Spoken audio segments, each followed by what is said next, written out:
Ассаламу алейкум достар. Бүгін мен сіздерге Android телефон арқылы YouTube каналымызда қалай подтверждение жасаудың екінші жолын көрсететін боламын.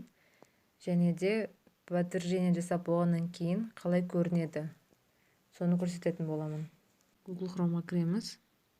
Жерге YouTube деп терсеңіздер деп болады.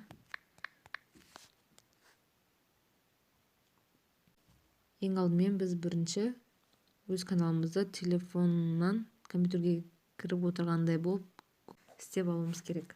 Үш нүктені басамыз. Осы жерден ең төмен жақтан санағанда үшінші версия для ПК деген таңдаймыз.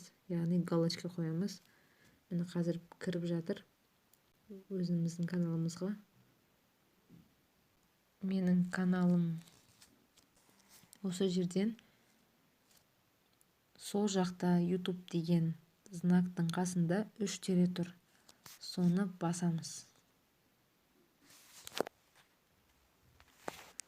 Осы жерден төмен жақта санаған кезде 4-ші. Отправить отзыв, справка, жалобы и сосын настройки деп тұрады. Соған кіреміз. Осы жерден мені аккаунт деп тұр. Статус канала и доступные функции дегенге кіреміз. Менің алдыңғы видеомда бірінші жолын көрсеткен болатынмын. Мынау екінші жолы.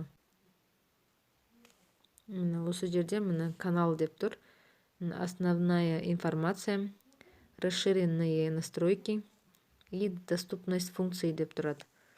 Осы жерде міне екіншісі расширенные функции дегеннің жанында мынау не тұрады, осыны басамыз. Осы жерде мына жерде көк болып шығу керек. Бұл телефон менде сақталған, яғни енгізілген, сол үшін шықпай тұр. Жерде міне подтвержден номер телефона деп жазылу тұр. Осы жазудың жанында сіздерге көк болып шығу керек. Соған кіресіздер, нөмірлеріңізді енгізесіздер. Егер осы ақпарат сіздерге қажетті болып керектеріңізге жарап жатса, лайк басып, каналыма тіркеліп кетулеріңізді сұраймын. Рахмет сіздерге. Сіздерге сәттілік.